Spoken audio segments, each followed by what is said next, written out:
아이 살겠다. 두 번째, 눈 질환에 대한 현대의학적인 관점과 진단. 서양의학은 눈 질환을 어떻게 다룰까? 서양에서는 눈 질환을 어떻게 진료와 치료할까? 얼마 전 방영한 김혜수 주연의 시리극에서 세자가 갑자기 쓰러지는 장면이 충격적인데요. 의가 진단한 세자의 병명에는 혈혹은 혈우세야 결은 갑자기 정신을 잃고 쓰러지는 것을 뜻합니다. 즉 피가 부족하거나 허하여 갑자기 쓰러지는 병을 말합니다. 한의학에서 설명하려면 혈허, 음허, 열증, 실증 등 한으로 이루어진 용어부터 시작해야 합니다. 이는 많은 분들이 한의학을 선양의학보다도 낯설고 어렵게 느끼는 이유 중에 하나일 것입니다. 서양의학에서는 병명이 중요합니다. 서양에서는 치료에 없어서 병명이 결정되어야 합니다. 어떤 사람이 눈앞이 뿌이고 잘 보이지 않습니다. 그러면은 여기에 대해서 이 모든 검사는 녹내적이 의심될 때, 또 검사가 끝나면 의사는 각각 검사를 위해 종합적으로 녹내장인지 아닌지를 판단하고, 환자가 겪는 증상으로 위해서 녹내장이라는 순간부터 치료법이 결정이 되는데, 중요한 사실 하나 있습니다. 이 모든 과정에서 환자 개개인의 실질적인 특성은 반영되지 않는다는 것입니다. 서양의학의 강점과 한계는, 서양의학의 병명을 중요시하는 이유는 질병 치료의 해부학적인 관점에서 대하기 때문에 그렇습니다. 안압이나 호저되면 혹은 높지 않은 안압에서도 시신경이 손상되면 그런 사태를 여기에는 원인이 있을 것입니다. 시신경이 약해질 수도 있고, 눈 속에서 어떤 균형이 깨짐으로써 안압의 상승이라는 결과가 나타날 수도 있습니다. 혹은 신체의 특정 부위의 불균형으로 인해서 눈까지 악영향이 미칠 수도 있습니다. 이럴 경우라면 그에 대한 치료는 눈과 몸의 깨진 균형 회복에 초점을 맞춰야 합니다. 이렇게 문제의 근본적인 원인을 찾아서 그에 맞춰서 치료하는 것은 질병을 전체적인 관점에서 바라볼 때 가능한 것입니다. 서양의학이 병명을 중요시하는 이유는 질병을 철저하게 해부학적인 관점에서 대하기 때문입니다. 녹내장을 예로 들어보면, 녹내장의 경우에 형광에서는 안압 조절에만 신경을 쓰며 정상 아론 녹내장의 경우에는 진행되는 시신경의 손상을 막을 방법이 없는 것이 현실입니다.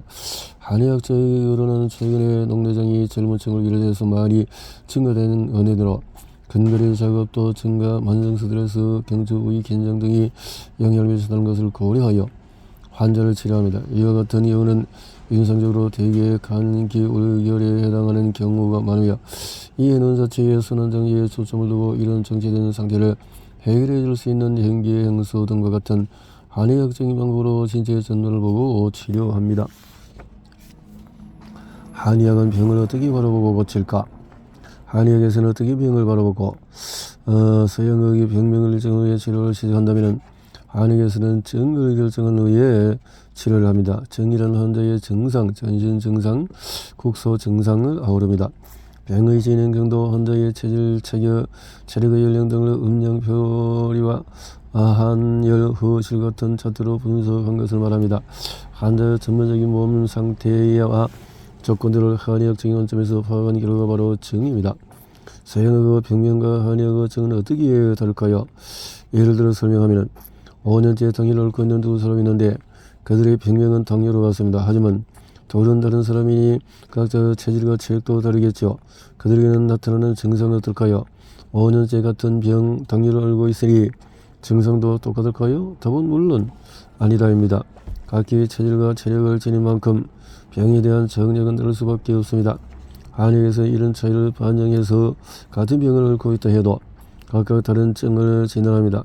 서양의학은 병명을 도출하기 위해서 각종 검사를 실시하고, 한의학에서는 증을 도출하기 위해서 다음과 같은 방법을 설명합니다. 보고 듣고 묻고 문진, 망문, 그래서 겉모습을 보고 진찰하기, 망진, 눈으로 보면서 진찰하는, 얼굴색, 피부의 윤기, 정신 상태 합니다. 소리와 냄새로 진찰하기, 문진하기.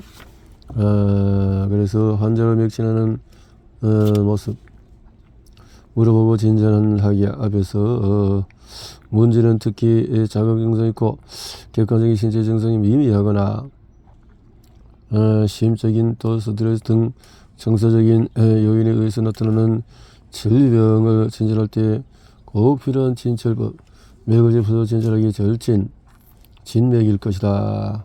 그 다음에 진단 8가지는 기준은 팔강. 한에서는 선인을 통해서 수집한 질병에 대해서 병증에는 8강 변증, 6강 변증, 장부 등등 우조와 8강의 기본 이치는 음양, 이렇게 증세, 그리고 가래와 콧물, 소변에 적색에 가까운 진한 노란색을 띠고 변비 증세가 나타납니다. 전기와 사기의 힘겨루기 허실. 한겨울에 두 소녀가 좋아하는 가수의 콘서트를 보기 위해서 극장 앞에서 1시간 동안 줄을 서 있었습니다. 두 소녀는 콘서트를 뛰어 집으로 돌아왔습니다. 다른 한 소녀는 학교에서 나오지 못했습니다. 밤새 감기 몸살이 들었던 것이지요. 반면에 다른 소녀는 평상시에 들어오지 학교에 다녀왔습니다. 똑같이 극장에서 1시간 서 있었는데 사람마다 다른 결과를 보인 것입니다. 한의학적인 관점에서 보면은 감기 몸살이 난 소녀는 몸속의 전기가 흐한 탓에 사기와 침범에 무릎을 꿇은 셈입니다. 결국 몸속 음양의 균형이 깨어져서 병이 난 것입니다. 반면에 멀쩡한 소녀는 몸속에 전기가 튼실했기에 사기와 공격에도 잘 버틸 수 있었던 것입니다. 이처럼 허실은 몸속의 전기와 사기 중 어느 것이 더 강한지 판별하기에는 기준입니다. 전기가 병에 대해서 생체의 저항력을 뜻한다면 사기는 외부에서 들어와서 몸속에서 질병을 유발하는 여러 요인을 뜻합니다.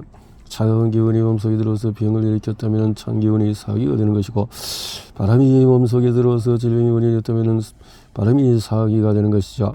이 사기는 그의 정체에 따라서 한사, 또 풍사 등으로 불립니다. 전기는 우리가 태어날 때부터 몸속에 지니고 있는 것입니다. 그래서 병을 진단할 때의 기준은 그것이 얼마나 약해졌느냐 인 것입니다. 허증과 실증으로 그렇게 나눈다. 허증과 실증으로 나눈다는 거네요. 자, 그로 전기가 약해진 것은 허증이다. 반대로 병은 강한 사기가 들어서 전기를 누르면서 발생하기도 합니다. 이런 경우의 병은 어떻게 해서 생기는 병이냐? 실한 사기가 들어서 생긴 병이다. 고로 이 병은 실증이다 라고 기결이 됩니다. 이런 원리로 허증은 보증해 주는 반면에 실증은 빼줘야 치료가 됩니다. 우리 몸의 전기는 우리 몸을 이루고 운영하는 모든 요소가 조화를 이룰 때 튼실한 법입니다. 그래서 기허, 혈허, 음허, 양허 등으로 분류합니다. 허증과 실증의 임상적인 증상은 전기가 흐여서 나타나는 허증은 얼굴에 누르두고 안색이 창백하며 말할 때 힘이 없고 호흡이 얕습니다. 그리고 무력감, 피로감, 소화불량, 시달리며 식은땀을 흘리고 피부와 모발에 윤기를 씁니다. 또한 손발이 저리며 오줌을 찌르기도 합니다. 실증은 열감으로 얼굴이 붉고 갈증이 있고 번조가 있으며 헛소리, 복부 통증, 혈액이 정체되는 어혈, 체기 위에 있는 담, 등 증상을 보입니다. 한의에서는 눈을 어떻게 보고 고칠까? 눈질환에 대한 한의학적인 관점은 어떨까? 그래서 눈 건강은 간과 신에 달렸습니다. 간과 신. 한의에서는 눈질환을 전신질환의 일종으로 봅니다. 오장육부의 전기와 모든 경락이 비토를 거쳐서 눈으로 올라가므로 눈은 신체의 각 장부와 유기적인 관계를 맺고 있다고 보는 것입니다. 눈은 오장육부 중에서 특히 간과 긴밀히 연결되어 있습니다. 따라서 동의보감에서는 눈은 간의 구멍이라고까지 했습니다. 간장의 건강 상태가 눈에 바로 드러나며 그 기능이 눈 건강에도 직접적으로 영향을 미친다는 말입니다. 간장의 기능이 활발하면 눈에 전기가 감돌아서 눈이 밝아지고 반짝반짝 빛이 납니다. 반대로 간장의 기능이 쇠약해지면 눈이 침침해지고 눈빛이 흐려지고 어지럼증이 생깁니다. 또한 한의학에서는 간과 신의 근원이 같은 장기를 봅니다. 즉 간장의 기능과 신장의 기능은 서로 연결되어 있어서 눈 건강을 살필 때 간장의 기능은 물론 신장의 기능 또한 잘 살펴야 한다는 것입니다. 눈병은 화병, 눈에 불이 났다. 그래서 눈 건강에 대한 또 암머리는 다음과 같이 기술되어 있습니다. 눈병에는 한증이 없다. 눈병은 화가 생기지 않는다. 눈질환에는 열증과 허증이 있을 뿐 한증은 나타나지 않으며 이런 눈질환이 오장육부 그 중에서도 간장과 신장 그리고 심장에 생긴 화로 말미암아 발생하기 때문이라고 설명하고 있습니다. 오장육부에서 생겨서 위로 올라간 화, 즉 열은 눈을 건조하게 만듭니다. 이런 상태가 지속되면 충혈이나 안구건조증을 유발합니다. 심한 경우에 항암이 상승해서 녹내장 등의 심각한 질환을 초래할 수도 있습니다. 자, 이제 능질환이 열정이라는 것은 이해가 되셨지요? 그러면 능질환이 허증이라는 진단은 어떻게 나왔을까요? 어장육부에 열이 나는 원인으로 우선 풍열과 스트레스가 있는데, 이 중에 스트레스는 심장을 약화시키는 심허를 유발합니다. 또한 간의 혈부적인 혈허와 신장의 기능 약화인 신허, 또한 어장육부에 열을 일으킵니다. 능질환은 열정이며 그 열을 일으키는 것은 허증이라는 진단이 나오는 것입니다. 지금부터 그 원인들을 하나씩 살펴보겠습니다. 저침입, 아군의 쇠락, 풍열. 풍열의 원인은 크게 외부적인 것과 내부적인 것으로 나뉩니다. 외부적인 요인은 풍열, 습 등 좋지 않은 기운, 사기, 몸속에서 침투해 질병을 일으키는 것입니다. 내부적으로 요인으로 우선 간에 열이 생기는 경우, 간장에 열이 있으면 그 열이 풍열을 유발해서 질병을 일으킵니다. 이때 병을 유발하는 원인, 즉 간장이 이런 열을 가리켜서 풍열이라고 합니다.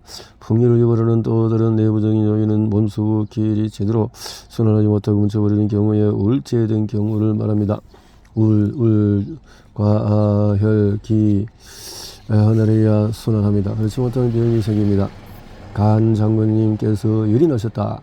우리 몸에서 가장 큰 장기인 간장은 위에서 흡수한 영양소를 대사해 몸 곳곳에 필요한 물질로 만들어버립니다. 해독작용을 맡아서 항체를 생성해서 외부에서 침입하는 병균을 대항합니다. 자, 기가 제대로 순환하지 못하고 울체가 되면 열을 일으킵니다. 열이 풍을 유발함으로써 온갖 질병을 야기합니다. 열에 걸려서 생기는 열 또한 풍열이라고 합니다. 혈이 제대로 순환하지 못하고 울체가 된다면 어떻게 될까요? 일례로 심장을 늘어선 혈관인 간상동맥의 벽에 혈액 속 찌꺼기들이 쌓이기 시작한다고 가정해 봅시다. 이 찌꺼기들을 쌓이면 점점 커지고 어느 순간에 간상동맥을 다 걷어막아버립니다. 마치 수도관 내부에 점점 녹슬다가 큰 덩어리가 된 녹이 수도관을 아예 막아버리는 것 같습니다. 심장은 어떻게 될까요? 혈액을 통해서 생존에 필요한 산소와 영양분을 공급을 받을 수가 없겠지요.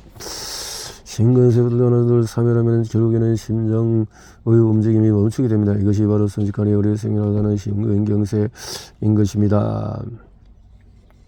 그래서 또 풍열을 풍열이라고 하고 한의학에서 이토록 큰일 나는 장군인 간장의 변화에 주목하는 것입니다. 열은 간장이 생기는 것이 아니라 다른 장기도 생길 수 있습니다.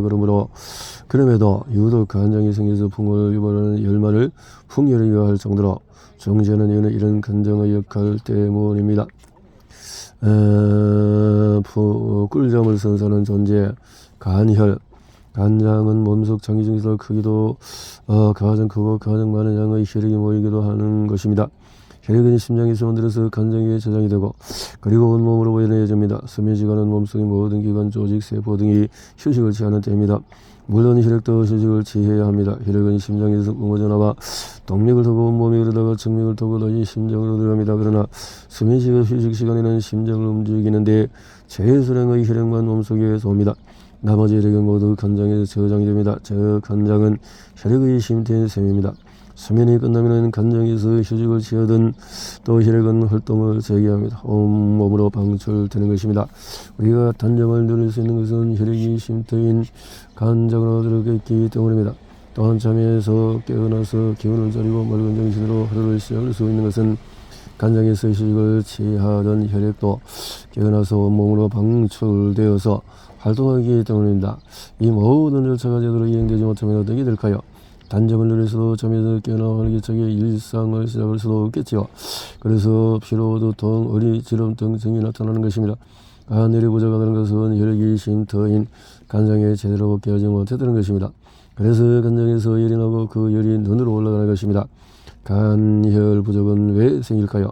간혈이 부족하다면 우선 간장 기능이 약해졌다고 볼 수 있습니다. 기능이 약해진 간장이 혈액을 제대로 모으지 못하는 것이죠. 따라서 간열 부족을 예방하려면 가음 등 간장 기능을 약화시키는 요소를 끌어야 합니다. 간장은 수면 휴식과 연관이 깊은 장기입니다. 간장의 기능이 약해지면 숙면 휴식을 제대로 취할 수 없어서 피로가 쌓이고 또 피로가 쌓이면 간장의 기능이 더욱 약해집니다. 악순환인 것이죠. 따라서 수면 부족, 피로는 간열 부족의 결과인 동시에 원인이기도 합니다.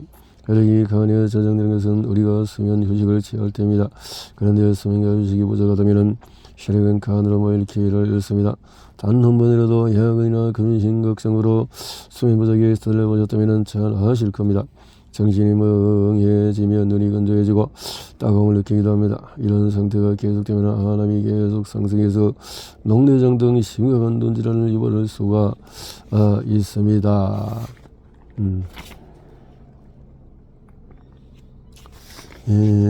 분노는 감정을 슬픔은 심장을 해친다. 우리는 극심한 분노를 느낄 때 눈에 불이 난다라고 합니다. 동의보면 분노하면 간이 상한다라고 합니다. 또한 근심과 시름에 차있으면 심장이 상한다. 심장이 상한다. 분노와 슬픔도 마찬가지입니다. 분노할 일에는 분노하고 슬퍼할 때는 슬퍼하는 것이 자연스러운 일이며 감정은 이성을 통제하기 어려운 영역입니다. 하지만 분노, 슬픔으로 건강까지 잃어버리면 더 화나고 슬픈 일이 아닐까요? 슬픔으로 눈이 멀다 상명지통. 자녀를 먼저 보낸 또 부모에게 상명지통이라고 합니다. 배신과 이혼, 네가 보면 나도 아프다. 신장과 간장,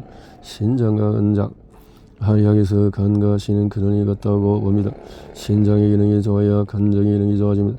신장 기능이 약해져서 이열이 생기면은 그 여러 고스란히 간으로 이지고 눈을 올라가서 눈을 상하게 합니다. 신장 기능이 약한 이유로 선천적인 원인을 안타깝게도 허약한 신장을 가지고 태어나서 신장간장 눈으로 이어지는 악영향의 사슬에 갇히는 경우, 그리고 후천적인 원인으로 가루나 과도한 성관계, 또 가유, 불구 이런 것들이 있습니다. 눈질환 치료에 열을 내리고 간신을 보호해라. 한의에서는 눈질환의 기본 원인은 모두 열을 내리는 것입니다. 지도간 치여 또 스트레스 학생들에게 이렇게 약해지는 것, 양기를 보충해주고 안과질환의 대표적인 것은 비문증, 안구정조증, 백내증이라도 항반변성, 노안, 녹내장 이런 것이 있다라는 거네요.